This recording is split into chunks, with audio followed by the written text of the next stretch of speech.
आप सारे। I hope आप अच्छे होंगे। जैसा कि आपको पता है आपके एग्ज़ाम जो हैं अब होंगे और नोटिफिकेशन भी आ चुकी है। तो उसी को ध्यान में रखते हुए आप अपनी जो है तैयारी भी आप करते रहें, ठीक है। और आपकी तैयारी में थोड़ा सा मेरा भी योगदान रहेगा, क्योंकि मैं भी आपके लिए जो है आपकी तैयारी के लिए जो है आपको वीडियोस प्रोवाइड कराता रहूँगा। तो जो आज का हमारा जो चैप्टर है, यानी आज हम जो चैप्टर कर रहे हैं बिजनेस स्टडी का, वो सबसे लास्ट चैप्टर है, ठीक है। और उस चैप्टर का नाम है आपका कंज्यूमर प्रोटेक्शन, ठीक है। कि कंज्यूमर का क्या क्या प्रोटेक्शन है, यानी कंज्यूमर्स के इसमें राइट्स वगैरह जो हैं ये सारे काउंट किए जाएंगे। एक्चुअली में ये हमें क्यों पढ़ना है, एक तो पहली चीज़ इसमें से आपके जो है एक क्वेश्चंस तो बनेगा, और साथ साथ आप इसी चीज़ को रियल लाइफ में भी जो है अप्लाई कर सकते हैं, अगर आपको इसके बारे में पता है तो चलिए देखते हैं क्या है कंज्यूमर प्रोटेक्शन एक्ट में जो हमें पढ़ना है।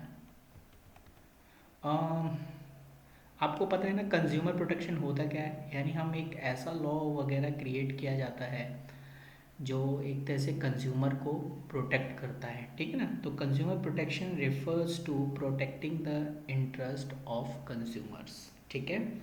An analysis of marketing management has made it clear that is a kingpin in the market, ठीक है। हम सभी को पता है कि जो कंज्यूमर जो होता है वो एक तरीके से किंग होता है पूरे मार्केट का, ठीक है ना। ओबियसली मार्केट में अगर ग्राहक ही नहीं आएंगे तो कहते हैं ना ग्राहक भगवान होते हैं, तो उसी टाइप का इसमें है कि हम जब कंज्यूमर को गॉड मानते हैं तो ओबियसली हमें जो है उनके साथ नाइंसाफ़ी नहीं करनी चाहिए, ठीक है ना। तो the producer should produce goods keeping in mind the requirement of consumer and satisfy the consumer. तो क्या होता है मार्केट में, ऑब्वियसली जब मार्केट में कंज्यूमर को हम भगवान मानते हैं तो ऑब्वियसली कंज्यूमर के बिहाफ पे ही जो है प्रोड्यूसर प्रोड्यूस करता है, उसको किस टाइप के गुड्स वगैरह प्रोड्यूस करने हैं उसके माइंड में, ये सारी बातें जो होती है ना कंज्यूमर्स के सेटिस्फाई से रिलेटेड ही होती है, और इन सब को ध्यान में रखते हुए प्रोड्यूसर जो है गुड्स को प्रोड्यूस करता है, ठीक है ना। But it is the observe that this obligation is a neglect by some businessmen, and they are involved in unfair practices and such a supply of substandard quality, adulteration, etc. So there is need for consumer protection. Hence consumer protection means protecting the interest of consumer. देखो यार simple सा इसका, इसमें एक simple सा मतलब यही है, अगर पूरा सारा चीज़ को अगर हम कंक्लूजन करके निकलें कि देखो क्या होता है मार्केट में कंज्यूमर्स ओबियसली सामान वगैरह खरीदने जाते हैं, तो प्रोड्यूसर क्या होता है कि उनको जो है सामान तो देता है लेकिन क्वालिटी इतनी अच्छी नहीं होती है, ठीक है ना। क्वालिटी एंड अडल्ट्रेशन ये सारी चीज़ें जो है ना तो उनके कंज्यूमर के साथ किया जाता है, तो उन्हीं कंज्यूमर्स के सेफ्टी के लिए जो है कंज्यूमर प्रोटेक्शन लाया गया है, ठीक है ना। ओके, तो आपको क्लियर हो गया ना कि कंज्यूमर्स के प्रोटेक्शन के लिए ही जो है लाया गया है। अब इसमें जो है और हमें क्या पढ़ना है, इसमें importance of consumer protection from consumer point of view. अगर मैं बात करूँ कंज्यूमर प्रोटेक्शन जो है वो कंज्यूमर के पॉइंट ऑफ व्यू से किस तरीके से जो है इम्पोर्टेंस है। पहला, कंज्यूमर इग्नोरेंस, यानी consumer protection provide information to the ignorant customer regarding right and remedy available to them. कभी कभी उनको पता नहीं होता कंज्यूमर को कि उनकी क्या राइट है, क्या उनको जो है, वो कहते हैं ना कि अगर हम एक गांव में अगर किसी से चीट करते हैं गांव के लोग, तो उनको उसके बारे में पता नहीं है, और क्या गांव क्या शहर में ही अगर कुछ लोगों को उसके बारे में ज़्यादा नहीं पता होता, ठीक है। तो उन्हीं चीज़ों को जो कंज्यूमर जो इग्नोरेंस करते हैं उनके प्रोटेक्शन के लिए ये चीज़ है। तो कह रहा है consumer protection provide information to the ignorant customers regarding right and remedy, यानी उनको उनकी राइट बताया जाता है और साथ साथ रेमेडीज़ भी बताया जाता है कि अगर आपको कोई चीज़ नुकसान हुआ है तो आपको क्या रेमेडीज़ दिए जाएंगे, ठीक है। उपचार, रेमेडीज़ का मतलब एक तरह से उपचार होता है available to them. It's spread awareness so that consumer can know about the various, ठीक है ना, agency they can approaches to protect their interest. दूसरा, इग्नोरेंस, यानी जो कंज्यूमर इग्नोरेंस जो है, जो बातों से इंफॉर्मेशन नहीं है उनको एक तरह से उनकी राइट और रेमेडीज अवेलेबल करवाना, ठीक है ना।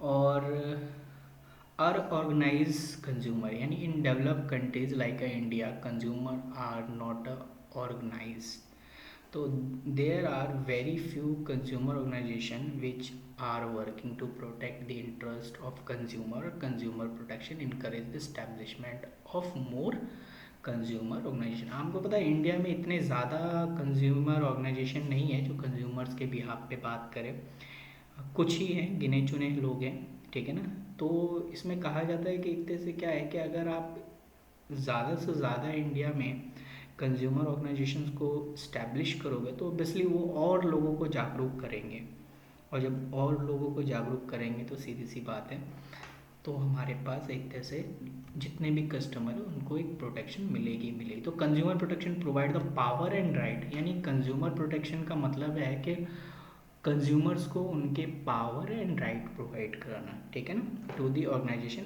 And these organization can file case behalf of consumer. और अगर सपोज करो कोई कंज्यूमर है, उसको नहीं पता कहाँ पर कैसे कैसे क्या चीज़ करना पड़ता है, जैसे एक प्रोड्यूसर ने उसके साथ चीट किया लेकिन उसको पता नहीं है कि उसे कहाँ पर केस करना है, तो ओबियसली वो इन्हीं ऑर्गेनाइजेशन की हेल्प लेगा, और ऑर्गेनाइजेशन की हेल्प लेने के बाद तो वो जो है फिर उसी के बिहाफ पे, यानी कस्टमर के बिहाफ पे वो ऑर्गेनाइजेशन जो है केस फाइल करेगा, ठीक है, और ओबियसली उसका साथ देगा, तो केस वगैरह में जो भी प्रॉब्लम्स वगैरह ये वो सॉर्ट आउट करेंगे, ठीक है। Widespread exploitation of consumers, यानी all through nowadays consumer is a kingpin of the market, but then also there are a lot of exploitation of consumers. Businessmen use a various unfair trade practice to cheat and exploit consumer. अब देखो आपको भी पता है कभी कभी हम online कोई भी शॉपिंग वगैरह करते हैं, ये कोई छोटी मोटी तो बात है नहीं, ये बहुत ही बड़े स्तर पर फैला हुआ है। वाइड स्प्रेड का मतलब है इसका जाल जो है वो बहुत ज़्यादा फैला हुआ है, ठीक है ना।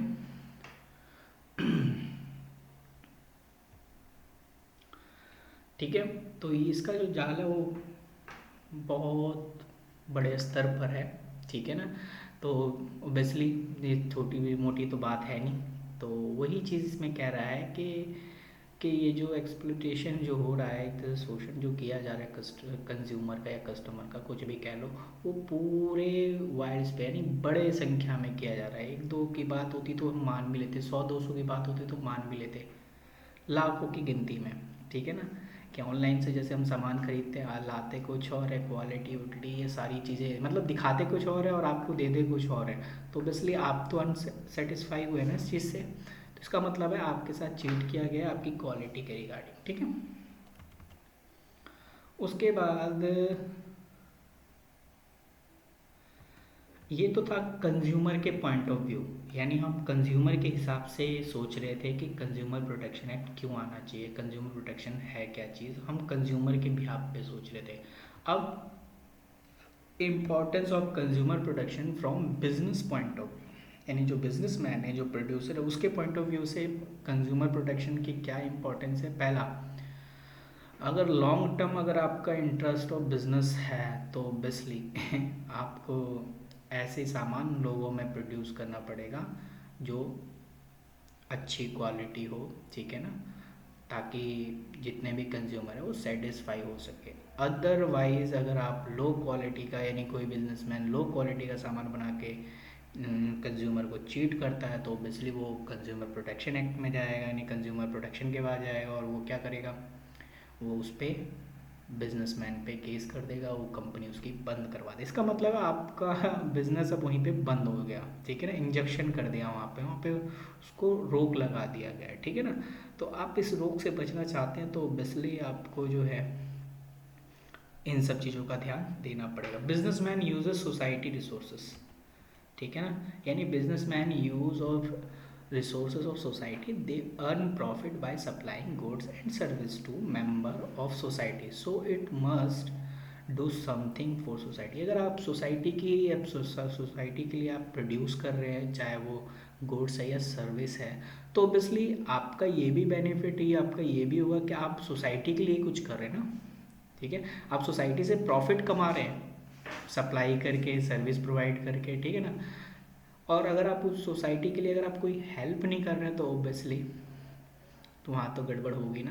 तो businessman are merely trustee of resources, they must use this resources the benefit of consumer, यानी अगर वो इस रिसोर्सेज का इस्तेमाल कर रहे हैं तो ओबियसली कंज्यूमर के बेनिफिट्स के लिए करें, ठीक है, यानी सोसाइटीज़ के लिए बेनिफिट्स के लिए करें, ठीक है ना।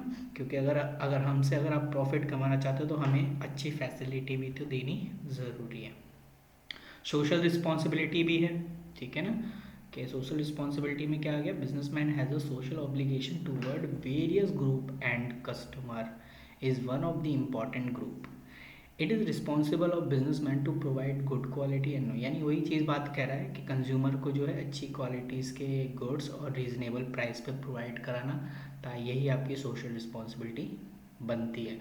और एक प्रोड्यूसर की सोशल रिस्पॉन्सिबिलिटी ये भी बनती है कि अगर वो कहीं भी प्रोडक्शंस वगैरह या कहीं भी कंपनी ओपन कर रहा है तो ओबियसली वहाँ पर एम्प्लॉयमेंट की नीड होगी, तो ये भी एक तो सोशल रिस्पॉन्सिबिलिटी ही एक तरह से वो प्रोवाइड करा रहा है। मैं क्या कर, सोसाइटी को बेनिफिट दे रहा है कि नहीं दे रहा है वो आपको दिख रहा होगा। मोरल एंड एथिकल जस्टिफिकेशन, ठीक है, यानी उनकी क्या नैतिक जिम्मेदारी है, एक बिजनेसमैन की क्या नैतिक जिम्मेदारी है वो भी उसे बताना है। गवर्नमेंट इंटरवेंशन, ठीक है ना, if business has want to avoid intervention of government then they should not involve unfair trade practice. The government intervention may soil the image of business, the businessman should voluntarily involve the activity product of interest of consumer. Obviously government का intervention नहीं होना चाहिए, ठीक है ना। अगर वो avoid करता है किसी भी ऐसे अनफेयर ट्रेड प्रैक्टिस से तो गवर्नमेंट की नज़रों में चढ़ जाता है वो, ठीक है ना। तो क्या करता है कोई भी प्रोड्यूसर गवर्नमेंट की नज़रों में अच्छा दिखने के लिए ओबियसली वो कुछ ऐसा वॉलंटरली काम करे, ठीक है ना, जो कंज्यूमर्स के बिहाफ पे हो। जैसे कभी कभी होता है ना, सस्ते में सामान देना, ये सारी चीज़ें प्रोवाइड कराना, ठीक है ना। तो इससे क्या होता है गवर्नमेंट के वो एक तरह से नज़रों में आ जाता है, या एक तरह से कह सकते हैं वो एक वॉलंटरली काम कर रहा है, ठीक है ना, विच protect the interest of consumer, ठीक है ना। तो इतने पॉइंट्स आपके लिए बहुत है, आप इतने पॉइंट से आप पढ़ लेंगे तो इतना कुछ आप अपने आप ही निपटा लेंगे, ठीक है ना। तो ये कुछ वो जो अभी हमने पढ़ा था उसका एक चार्ट है, तो आप अपनी नोटबुक में जो है इसको इस चीज़ को आप बना दोगे तो आपको क्या होगा, आप इजीली इसको याद कर सकते हैं, ठीक है ना, आपको ज़्यादा प्रॉब्लम नहीं आएगी, ठीक है ना। तो ये आपके पास ये चार्ट है, मैं चाहता हूँ आप इसे जो है नोट कर लें, ठीक है। आप इसका स्क्रीनशॉट भी ले सकते हैं। तो ये कुछ केस स्टडी है, तो मैं केस स्टडी जब भी बात करूँगा जब आपको पूरा कॉन्सेप्ट समझा दूंगा, ठीक है। ओके, अब थोड़ा सा लीगल प्रोटेक्शन टू कंज्यूमर्स के बारे में पढ़ लें कि लीगल प्रोटेक्शन टू कंज्यूमर्स क्या है। लीगल प्रोटेक्शन टू कंज्यूमर, मैं चाहता हूँ, अच्छा चलो एक चीज़ और ये देख लो कि ये क्वेश्चन आप जो है इसका स्क्रीनशॉट ले लो, इसलिए आंसर भी दिया ही हुआ है, और आप इसे सॉल्व करो। और अगर आपको इसमें कोई दिक्कत आती है तो आप मुझे जो है कमेंट सेक्शन में कमेंट कर सकते हैं, ठीक है ना। हालांकि नीचे आंसर्स का है, अगर आपको समझ में आता है तो अच्छी बात है, ठीक है। तो बाकी आप इसे करिए, मैं ज़रूर इसका आंसर या आपको कमेंट का जवाब ज़रूर दूंगा, ठीक है। अब एक बार ट्राई तो करें। तो लीगल प्रोटेक्शन टू कंज्यूमर्स क्या है, लीगल प्रोटेक्शन कंज्यूमर क्या है, government of India has provided various law, ठीक है ना, यानी जो कंज्यूमर के प्रोटेक्शन के लिए जो है बहुत से लॉ बनाए गए हैं, उन्हीं में से कुछ एक लॉ की बात मैं आज बात करता हूँ, जिसका नाम है कंज्यूमर प्रोटेक्शन एक्ट, ठीक है। आ नहीं रहा। कंज्यूमर प्रोटेक्शन एक्ट, ये ठीक है ना। तो कंज्यूमर प्रोटेक्शन एक्ट क्यों इतना इम्पोर्टेंट है?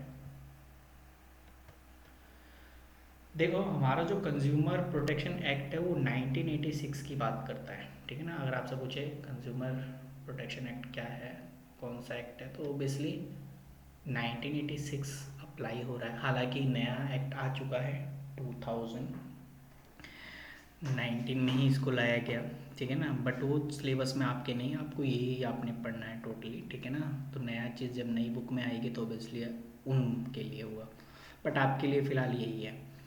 तो क्या कहता है द कंज्यूमर प्रोटेक्शन एक्ट 1986 क्या कहता है?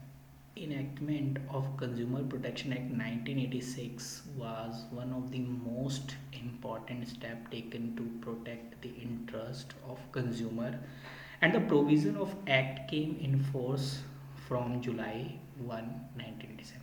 इसमें पढ़ने वाली सिर्फ ये है कि ये जो है फोर्सफुली कब आया, इसे कब अप्लाई किया गया, तो जुलाई 1 1987 को किया गया। द मेन फीचर्स क्या है इसके अंदर, इसका लाने का मतलब क्या था? मेन फीचर्स है कि this act has provide various right and responsibility to consumers. यानी ये जो एक्ट है, ये जो लॉ है, ये जो है कंज्यूमर्स की जितने टाइप्स के उनके जो राइट्स होते हैं, उनकी जो रिस्पॉन्सिबिलिटी होती है वो बताई गई है, ठीक है। And to provide safeguard to consumer against defective goods, ठीक है ना, deficient service and unfair trade practices, other form of their exploitation. तो मतलब यहाँ पर यही कह रहा है कि जो कंज्यूमर प्रोटेक्शन एक्ट 1986 है वो तो पहली चीज़ आपको राइट्स एंड रिस्पॉन्सिबिलिटी बताता है, दूसरा आपको safeguard to the consumer, यानी कंज्यूमर को सेफ भी करता है, और वो डिफेक्टिव गुड्स वगैरह चाहे सर्विस हो या अनफेयर ट्रेड वगैरह हो, ठीक है। The act has provide 3 type, ये वेरी इंपॉर्टेंट है, ठीक है ना, कि जो 3 टायर में सबसे पहला आ जाता है डिस्ट्रिक्ट, स्टेट एंड नेशनल, यानी 3 टाइप की जुडिशरी में आप जो है कंप्लेन फाइल कर सकते हैं। एक तो है डिस्ट्रिक्ट, स्टेट एंड नेशनल, इसके बारे में हम आगे पढ़ेंगे, ऐसा नहीं है कि नहीं पढ़ेंगे। कंज्यूमर्स राइट, ये वेरी वेरी इंपॉर्टेंट है। अब आप यहाँ से देख सकते हैं ये क्वेश्चन जो है वेरी इंपॉर्टेंट है। बाकी बेशक आप आगे की चीज़ों को सिर्फ पढ़ लो, लेकिन इसको ज़रूर आप अपनी कॉपी में नोट कर लो कि ये एग्ज़ाम के पॉइंट ऑफ व्यू से इम्पॉर्टेंट है। तो कंज्यूमर्स के कुछ राइट्स दिए हैं। राइट टू सेफ्टी, सुरक्षा का अधिकार है ऑब्वियसली। देख रहे हो कस्टमर, यहाँ पर फ़ोटो देख रहे हो ना, तो ये आपको इस तरीके से पता चलाएगा कि राइट टू सेफ्टी का मतलब है according to this right the consumer have right to protected against marketing goods and service which are hazardous to life and property. This right is important for safe and secure life.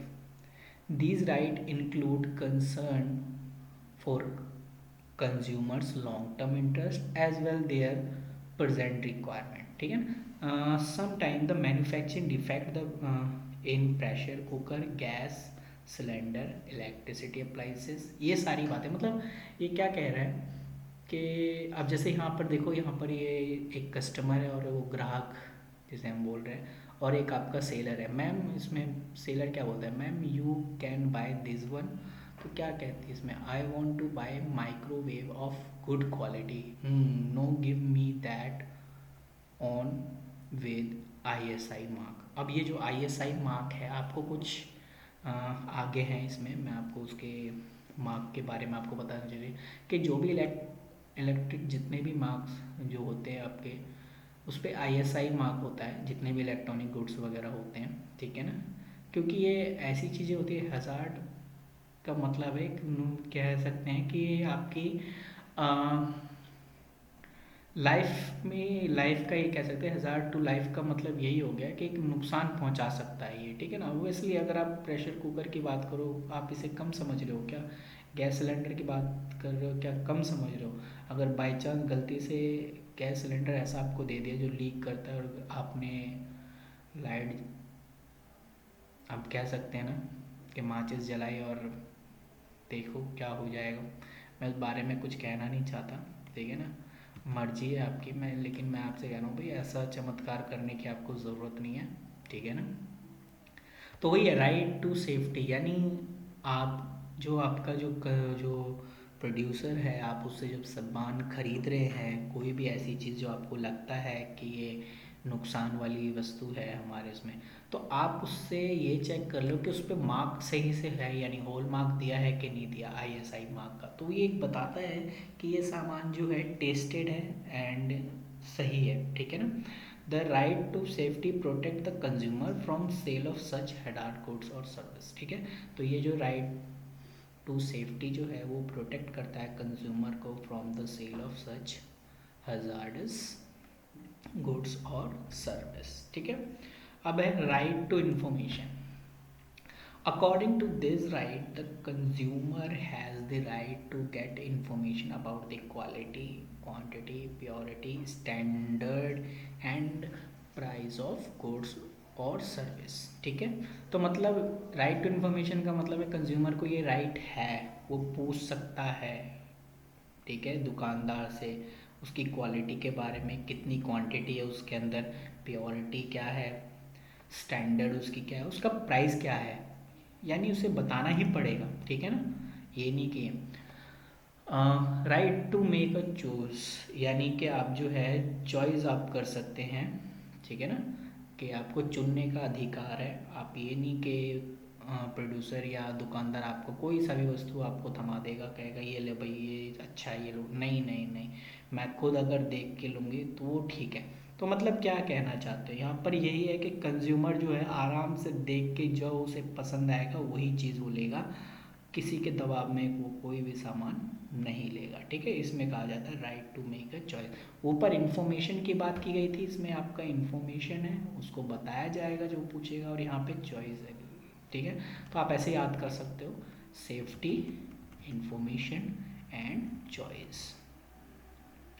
Right to hear and right to representation, यानी सुनने का अधिकार। सुनने का अधिकार यहाँ पर क्या कह रहा है कि right to consumer has right to represent himself hear to right to advocate his interest, यानी जब आपके साथ अगर किसी सेलर ने अगर धोखाधड़ी की है तो ऑब्वियसली आप क्या करेंगे, आप अगर कोर्ट वगैरह में जाएंगे तो आपको कोई सुन नहीं रहा, तो उसके रिगार्डिंग जो है हेयर या right to advocate his interest in case the consumer has been exploited if any complain against, अगर वो कुछ जैसे से कहना सेलर अगर आपके धोखाधड़ी करता है, चाहे क्वांटिटी क्वालिटी किसी भी चीज़ में, तो आपकी फरियाद सुनने वाला कोई तो हो, कहाँ पर आप कंप्लेन फाइल करोगे। तो ऑब्वियसली उसके लिए जैसे कि मैंने बताया फॉर्म बनाए गए हैं, ठीक है ना, district, state and national level पे, ठीक है ना।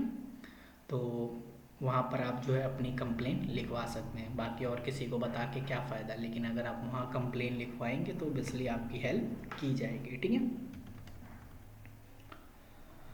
हाँ, राइट टू सीक redressal, यानी according to this right the consumer has the right to get the compensation seek and redressal against unfair trade practice। अगर कोई भी, सीधी सी बात है, अब आपने कंप्लेन किया है तो कंप्लेन में अगर वो बंदा फ्रॉड पाया गया है तब क्या, कंप्लेन हो गई फ्रॉड हो गया तो क्या, तो इसमें कहा गया आगे का कि भाई अगर आपके साथ फ्रॉड हुआ है तो आपका जितना भी नुकसान हुआ है वो कंपनसेट जो है करेगा वो सेलर या वो प्रोड्यूसर, ठीक है ना, यानी आपको कंपनसेशन पे किया जाएगा। Right to seek and redressal का मतलब यही होता है कि अगर किसी कंज्यूमर के साथ धोखाधड़ी हुई है, कोर्ट ने अगर कह दिया है कि हाँ भाई ये चीज़ प्रूफ हो गया है कि इसने इसके साथ फ्रॉड किया है और इसके वजह से इसको नुकसान हुआ है, अब आप इसे जो है पे करिए, तो ओबियसली आपको वो पे करना पड़ेगा, ठीक है। कौन पे करेगा, ओबियसली प्रोड्यूसर पे करेगा, किसको पे करेगा, कंज्यूमर को पे करेगा, ठीक है ना। And right to consumer education, ओहो ये लास्ट है आपका कि कंज्यूमर को जो है यानी इसमें according to the right it the right of consumers to acquire knowledge and skill, ठीक है ना, inform to consumer and literate consumer to know their right and take the action but the right of अब क्या होता है ना, देखो एक तो वही वाली बात होगा नहीं, ये सारी बातें वही है कि जो एक पढ़ा लिखा कंज्यूमर है उसके लिए एप्लीकेबल है, वो सारी चीज़ें समझ सकता है। आईएसआई मार्क उसे पता है, ऐसा दिखता है ऑब्वियसली। लेकिन जो इलिटरेट बंदे हैं, इलिटरेट लोग हैं, ठीक है ना, उनके लिए क्या, तो उनको शिक्षित करने के लिए, उनको एजुकेट करने के लिए जो है, ठीक है ना, तो कंज्यूमर इज ऑल्सो यानी government is also making the media to make a consumer aware their right and make wise the use of their money. तो उनको उनके लिए तो ऑब्वियसली गवर्नमेंट क्या करती रहती है, जैसे मीडियाज़ के थ्रू टीवी वगैरह आप देखते होंगे, उन पे जो है ऐड वगैरह चलाए जाते हैं ताकि वो उन सब चीज़ों को देख के, क्योंकि ऑब्वियसली पढ़ नहीं सकते, देख के समझ तो सकते हैं ना कैसा क्या दिखता है, ठीक है ना, क्योंकि कुछ कुछ चीज़ें जो हैं जब हमारे सामने एक पिक्चर के रूप में आती है तो ऑब्वियसली हम उस चीज़ को समझ सकते हैं, ठीक है ना। तो यही है कंज्यूमर्स के कुछ राइट्स, और कंज्यूमर्स राइट में आपके ये सारी बातें मेंशन हो रखी है, ठीक है। तो आई होप आपको ये वीडियो समझ में आया होगा। तो एक बार हम गो थ्रू कर लेते हैं हमने क्या पढ़ा, ठीक है। हमने पढ़ा कि कंज्यूमर प्रोटेक्शन होता क्या है, ये इम्पोर्टेंस अगर देखा जाए कंज्यूमर पॉइंट ऑफ व्यू से किस तरीके से कंज्यूमर के लिए इम्पोर्टेंट है और किस तरीके के लिए बिजनेसमैन के लिए जो है सही है। उसके बाद हमने फिर यहाँ पे पढ़ा कंज्यूमर्स प्रोटेक्शन एक्ट 1986 जो अप्लाई हुआ था 1 जुलाई 1987 को, और फिर कंज्यूमर्स के राइट्स अवेलेबल है, ठीक है ना। ये मैं आपको बहुत डीपली में बता रहा हूँ, ठीक है ना, इसलिए थोड़ा सा इसमें लग रहा है। तो ये है, इसको आप अपने माइंड में, आप अपनी नोटबुक में क्लिक कर सकते हैं, ठीक है ना, अभी स्क्रीनशॉट ले लो। तो आज की क्लास तो फ़िलहाल यहीं पे मैं रोकता हूँ, ठीक है। अगली क्लास में इससे आगे के बारे में बात होगा। मैं चाहता हूँ अगर आप ये क्वेश्चन सॉल्व करना चाहें तो आप कर सकते हैं, या आप इसका स्क्रीनशॉट ले लो, ठीक है। वीडियो को पॉज करके आप इसका स्क्रीनशॉट ले सकते हैं ताकि आप खाली बैठे जो है क्वेश्चंस कर सकें, ठीक है ना। तो अगली क्लास में मैं जो है कंज्यूमर की रिस्पॉन्सिबिलिटी के बारे में बात करूँगा, ठीक है। और इसे क्योंकि ज़्यादा अगर मैं इसकी क्लास लूँगा तो आप बोर हो जाओगे, इसलिए जो है मैं इतनी ही इसके बारे में समझाऊँगा, ठीक है ना। ओके, ये है कुछ आपके सामने mark indicate quality in different product, यानी जैसे आईएसआई मार्क जो होता है उन कंज्यूमर ड्यूरेबल प्रोडक्ट इलेक्ट्रिक यानी इलेक्ट्रॉनिक आइटम्स पे आईएसआई मार्क होता है। एग मार्क जो होता है वो एग्रीकल्चर से रिलेटेड, इसलिए वो एग मार्क है, ठीक है, एजी यानी एग्रीकल्चर। अच्छा, बीआईएस हॉल मार्क जो होता है वो किसके रिगार्डिंग होता है, हॉल गोल्डन ज्वेलरी, हालांकि ये दिखाई नहीं देता ऐसे, इसे हम जो है आपको दिखा देगा, आपका जो ज्वेलरी बेचने वाला इंसान होगा वो आपको ज़रूर दिखाएगा इससे, ठीक है ना, अपने उसके पास ग्लासेस होंगे उससे आपको वो दिखाएगा। वूल मार्क इज़ अ वूल पे होता है यानी ऊन वगैरह जो है उन पे, और इको मार्क यानी इको फ्रेंडली जो प्रोडक्ट होते हैं उन पर इको मार्क। ये आपको साथ साथ लोगो भी है, लोगो आई आप याद रखें ताकि एमसीक्यूज़ में अगर आपसे ये क्वेश्चंस पूछा जाता है तो आप इसलिए आप इसका जवाब दे सकते हैं, ठीक है ना। तो ये आप थोड़ा सा पढ़ लें, तो अगली क्लास में मैं इससे आगे के बारे में बात करूँगा। तब तक के लिए आप अपना ख्याल रखें, ठीक है।